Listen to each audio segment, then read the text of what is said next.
Welcome to this explainer. Let's just dive right into this, because we are looking at one of the most fascinating dilemmas in history. Today we're exploring a massive, core paradox. What actually happens when a nation is dragged literally kicking and screaming into the future? We're going to unpack the incredible story of Russia facing the West. You'll see how a relentless top-down drive to catch up with Europe built an empire of immense power, but, and this is the crazy part, simultaneously set the stage for its own ultimate unraveling. So you have to ask yourself, how do you force an entire empire into the future? Well, imagine being dropped right into the disruptive energy of Moscow in December 1699.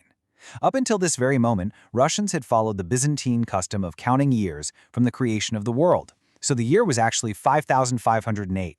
But then, Tsar Peter decrees a shocking calendar reform, and boom, suddenly it's the year 1700. He's celebrated by firing off 200 cannons and flamethrowers right in the Kremlin. And he didn't stop at the calendar. He ordered Muscovites to literally shave off their traditional beards and swap their long caftans for Western clothes.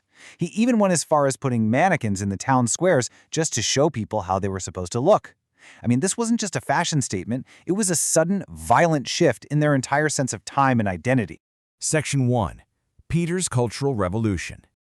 To really get this monumental shift, you have to look at the guy driving it. Peter harbored an absolute deep-seated contempt for what he saw as the medieval, superstitious culture of Muscovy.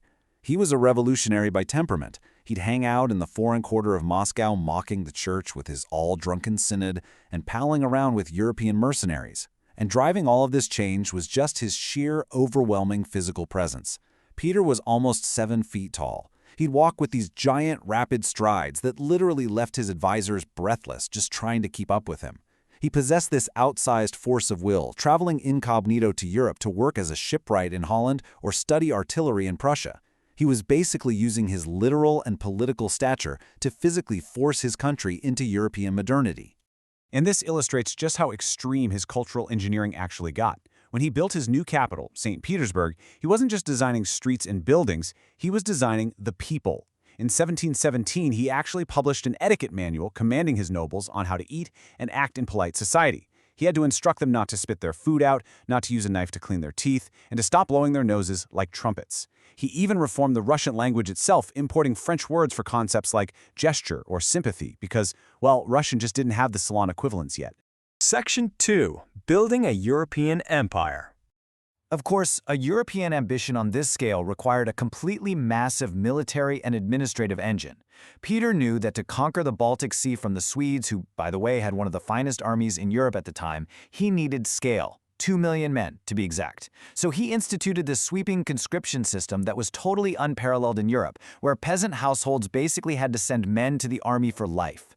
By the time Peter died, the standing army was 300,000 strong, and by 1801 it hit that staggering 2 million mark.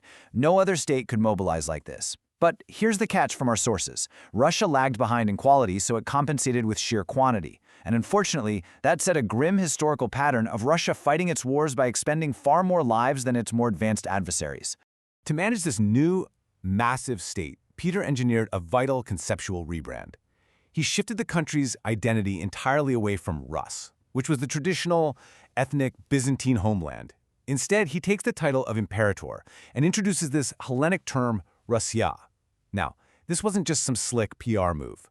Russia meant a multi-ethnic, secular, and imperial identity. The state wasn't just the personal property of the Tsar anymore. It was now envisioned as a massive, impersonal machine built to serve the common good. And he'd achieve that common good by force if he had to. And to force everyone to get on board, he dropped this on them, the table of ranks in 1722. Let's demystify how this worked. Peter radically reorganized society into 14 categories of state service across the military, the government, and the navy. Before this, your status in society relied entirely on your bloodline.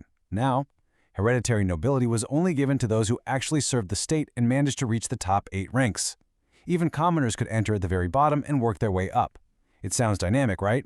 But in practice, it mostly just rewarded time servers and totally alienated the nobles from their local lands.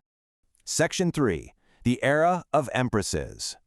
Okay, so in 1722, just 3 years before he died, Peter announced an unprecedented new law of succession, basically giving himself the right to name his own heir. but then he died without clearly passing the baton. Oops, what followed was a highly confusing, almost chaotic century dominated by female rulers. From Catherine I all the way to Catherine the Great, women held the throne for nearly all of the next 70 years. But here's what is so fascinating. This wasn't necessarily a period of weakness.